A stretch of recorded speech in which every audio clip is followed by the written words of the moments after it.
Nuevo bloque en esta edición del Talión. Ya vamos a estar con el concejal Juan Cruz Miranda en instantes analizando el contexto electoral en la capital y la conformación del Consejo Deliberante fundamentalmente.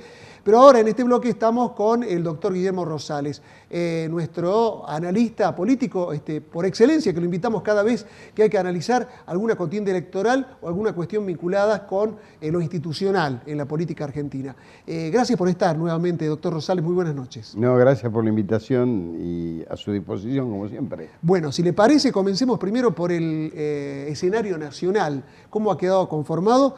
Y bueno, ¿cuál es concretamente su análisis?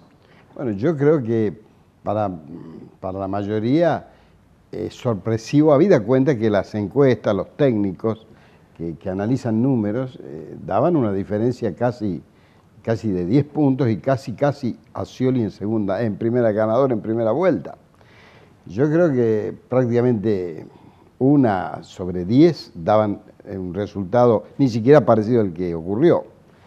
Y creo que esto se inserta dentro de un proceso de que estos procedimientos la gente empezó a ocultar, empezó a mentir hace mucho tiempo, porque se cansó de la mentira de la política. La política mintió mucho tiempo a la gente. Y la gente también empezó a mentir. Una devolución de gentilezas. Y yo le diría que sí, esto es una avenida de doble mano, no se puede encandilar y no pretender que te encandilen. Es decir, esto ocurrió, yo creo que es un proceso, por supuesto, uno de los aspectos. El otro aspecto, hay un cierto cansancio, a un modo y a una forma de hacer política. Creo que Scioli no logró imponer su método, se fue hacia el otro método vigente que tenía cierto cansancio y hartazgo en ciertas franjas sociales y en ciertas franjas culturales de la Argentina. Y si usted lo analiza el proceso, usted observa que las grandes urbes, donde está concentrada la mayor riqueza de Argentina en el sentido hoy de la forma y modo que se explota nuestro país, la agricultura, la ganadería, la industria, que son provincia de Buenos Aires, la gran provincia argentina, la capital federal, la capital financiera del país y administrativa del país, Córdoba, su pujanza industrial, Santa Fe con sus puertos y sus granos, más Mendoza, son todas situaciones en las cuales la Alianza Cambiemos ha triunfado sobre el candidato Scioli. Esto, ¿por qué hoy algunos analizan como una cuestión irreversible? El triunfalismo, la actitud triunfalista del sector de Macri, que no esperaba llegar a este porcentaje, y la actitud un poco, conservadora de Daniel Scioli, que quizás no tiene respuesta ante el electorado indeciso en este momento, al que debe afrontar y seducir, teniendo en cuenta los números que hacen falta en esta segunda vuelta. Claro, es decir, sí, la sorpresa ayuda, y evidentemente lo coloca a Macri con una expectativa mayor, porque la sorpresa, es decir, hace que otras personas se animen. Ahora, también en el caso de Scioli, el Frente para la Victoria carga, por un lado, con un bagaje de grandes realizaciones que son objetivamente, conquistas objetivamente alcanzadas en la República, pero también carga con una mochila de ciertos pesos, de ciertas cuestiones de conducta, de método y de agresivas que la sociedad también factura. Entonces yo creo que acá está el balanceo. Yo no creo que nada sea imposible.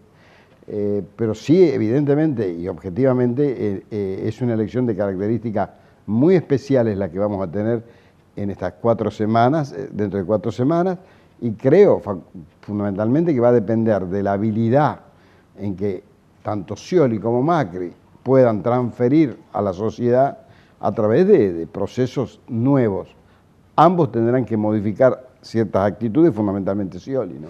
Macri sostiene de que los votos no son de masa, que los votos son de los electores, diferenciando un poco esta posibilidad de que haya una cierta lealtad del voto peronista con Daniel Scioli. ¿Qué lectura se debe hacer concretamente de ese, conjunto o esta gran cantidad que dicen que son como 5 millones de electores que deben decidir, ¿no?, el destino de los argentinos en base a los números que hoy por hoy conocemos? Sí, yo creo que la mayoría del voto que tiene Massa es un voto peronista o filoperonista o simpatizante del peronismo. Pero tampoco creo que Massa pueda decidir sobre el 80 o 90% de esos votos. Yo creo que la gente ha tomado cierta... Yo insisto en algo, la democracia argentina es adulta y es permanente. Ya transitó el primario, transitó el secundario, hemos tenido varios procesos electorales y democráticamente realizados, ya la gente cuestiona los ejemplos que ocurrieron hace poco tiempo y en este año fundamentalmente con los procesos electorales en el NOA, como Tucumán y otros por el estilo. Es decir, han creado ciertas conciencias y cierto aprendizaje que va haciendo cada vez más adulta esta democracia. En consecuencia, yo no creo que un dirigente pueda mesiánicamente ordenar a un grupo grande de más del 10% de la ciudadanía de cómo votar. La ciudadanía vota como siente, como piensa y como cree que le conviene a los intereses de su pueblo y los personales. Nada que ver esta segunda vuelta con la inconclusa segunda vuelta de Menem Kirchner. No, no hay que ver, no. Aquí había una condena casi absoluta al menemismo. Kirchner era lo nuevo, Kirchner era un interno inclusive del peronismo, donde Menem había dado todo lo que podía, que era ese 23-24% que había logrado. Y bueno, y Kirchner claramente todos los sectores ya estaban decididos a votar por Kirchner como alternativa, ¿no? Bien, nos trasladamos aquí a nuestra provincia, a lo local, a Catamarca. Un escenario que quizás ha sido distinto o atípico en cuanto a lo que ha acontecido en algunos departamentos, ¿no? Se ha terminado con algunos caudillismos de años, tanto a nivel de mantenimiento de los mismos por parte del radicalismo como del peronismo históricamente, como dato raro de la realidad. Sí, yo también en este punto creo que es interesante la elección en Catamarca. Yo creo que se ha ratificado una gestión, se ha ratificado una nueva posibilidad de desarrollo al gobierno de Lucía, al Frente para la Victoria. Creo que el desafío es mayor que el anterior, creo que tiene que ratificar y rectificar cuestiones, creo que debe realizarse una planificación. Estamos ante una provincia que se nos presenta distinta, ante un país que se nos puede presentar y seguramente va a ser distinto, y ante un mundo distinto. En consecuencia, yo creo que si no se planifica, no se optimiza la actividad y la imaginación para transformar cuestiones tales como no se puede demorar reformas administrativas, reformas institucionales en la provincia, reformas políticas en la provincia y fundamentalmente reformas económicas y sociales de características también culturales que permitan una modificación de nuestro perfil productivo. Es decir, la provincia no puede seguir siendo la caja y el subsidio del 100% de los habitantes de la provincia. Se ha hablado mucho en instancias de presencias de presidenciables en Catamarca de la necesidad de fortalecer las economías regionales. Lo han prometido, lo han declamado prácticamente todos. Pero ¿esto va a ser una realidad o Catamarca, al igual que el resto de las provincias argentinas, va a seguir afuera de este contexto en el que la producción puede emerger, crear otro tipo de foco o de vitalidad de la producción de esta parte del país hacia la Argentina y al mundo? No, es una posibilidad cierta, pero también tenemos condicionantes, que nuestros condicionantes es la ubicación geográfica de Catamarca y la no salida al Pacífico todavía concretada. Es decir, nuestros productos tienen que tener una calidad y casi una exclusividad y una originalidad en el mundo para que puedan ser subsidiados o soportados los fletes que nos cuesta a los puertos del Atlántico. Es decir, si nosotros tuviéramos el Pacífico como una salida alternativa clara y contundente en este momento, podría esto ser una solución casi histórica y promisoria para muchas generaciones. Pero en este punto es donde es imprescindible que nuestros legisladores nacionales y nuestro gobierno provincial, es decir, exija, como lo exigieron otros gobiernos del NOA, al gobierno central una posición mucho más firme en cuanto a la ayuda en estos aspectos, no en subsidiando la pobreza, sino subsidiando el desarrollo y haciéndolo sustentable.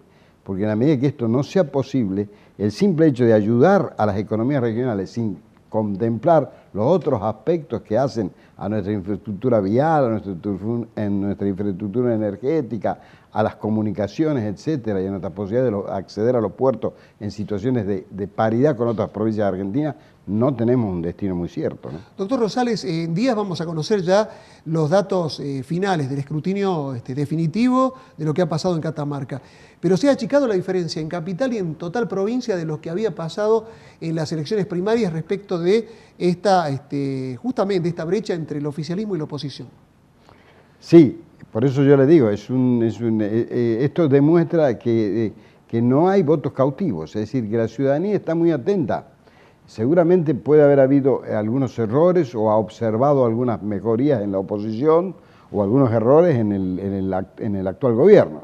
Es decir, y esto ha hecho que algunos sectores sociales se inclinen hacia quitar votos y transferir hacia otro sector. Pero es interesante que esto ocurra en la democracia porque si el gobierno está atento, tiene el oído presto a esto y claramente imagina alternativas y se aboca a la tarea de la transformación, para Catamarca está muy bien que la democracia, el pueblo y cada ciudadano ejerza esta forma de control, de impulso, de motivación a los oficialismos y a la oposición a mejorar, a ser competitivos, a que resuelvan sus problemas, que son muchos, y que, insisto, vamos a tener una provincia distinta, un país distinto y un mundo distinto. Estos desafíos, si no se entienden en Catamarca, nos va a doler y nos va a hacer sufrir mucho a los catamarqueños. Hay que cambiar, hay que transformar, hay que modificar cosas que se hacen imprescindibles. Bueno, usted lo había adelantado, ¿no?, en otras ocasiones, esto del voto revolucionario, del voto rebelde de la gente. ¿Es saludable a los fines, hablando de Catamarca y el país, lo que ha sucedido como rareza electoral, que esto ha sido una cuestión extendida justamente por distintas provincias y sobre todo aquellas que no han tenido elección para cargo de gobernador, porque la mitad de los electores o de las elecciones para gobernador se realizaron el día de ayer, las otras se habían adelantado ya en gran parte del país? Claro, lo que pasa es que yo les vuelvo a decir, era un principio primario en la política. Es decir, prácticamente acá no hay discusión ideológica, es decir, porque es como que la ideología no existiera, es decir, y yo la defino a esta y está definida como algo de cómo se distribuye oportunidad, riqueza y libertad. Esto no estuvo en discusión, estuvieron en discusión gestiones de los gobiernos. Entonces no se discutió ideológicamente. Por eso yo digo que si la democracia y a la política no la hacemos sustentable con ejemplaridad, con conducta, con proyectos, con aplicación, con honestidad, con virtud de servicio, es decir, vamos a tener un problema. Entonces, allí está lo revolucionario del proceso, en donde debe entenderse que el proceso democrático tiene su evolución, las instituciones también las tienen, y el pueblo evoluciona en ese mismo sentido. Entonces, la respuesta para hacer sustentable estos procesos políticos y democráticos deben acompañar esto. Entonces, la gente exige mayor ejemplaridad de sus funcionarios, aplicación de sus candidatos, mejores ideas de legisladores y funcionarios, una mejor aplicación de los recursos, una mayor transparencia del gasto, etcétera, etcétera. Entonces, acá está el proceso revolucionario y acá está el proceso que va a superar cierta anarquización de las ideologías políticas. Ha mantenido el gobierno provincial justamente por los números, el poder y la hegemonía en prácticamente todo el interior de la provincia. Sin embargo, la gobernadora ayer no avanzó sobre la posibilidad de realizar cambios en el gabinete, que habían sido solicitados desde algunos sectores previo a la elección, más allá del contenido electoral, ¿no?, que ha tenido ayer la jornada del domingo. ¿Ve necesario desde el punto de vista del análisis que se produzcan profundos cambios en esta segunda etapa o en la segunda gestión de la gobernadora Lucía Corpazzi?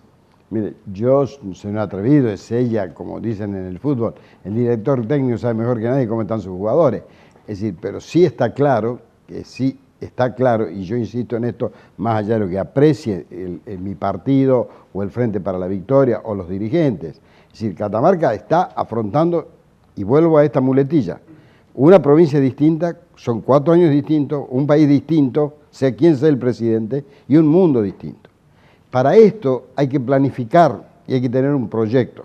Si ese proyecto y esa planificación, estos hombres que hoy acompañan al gobierno provincial, son los idóneos, quien le conduce los destinos del Estado podrá determinarlo. Si se necesita un cambio, todos tenemos que estar dispuestos a aceptarlo, a apoyarlo y a sustentarlo y a sostenerlo. Es decir, esto naturalmente dependerá de quién conduce y quién lidere el proceso en la provincia. Pero no tenga duda que Catamarca necesita una transformación y una profundidad reformista en muchos aspectos. Doctor Guillermo Rosales, como siempre, muy amable por su presencia. Muchas gracias por estar. No, gracias a usted y buenas noches a todos los televidentes. Que tenga buenas noches.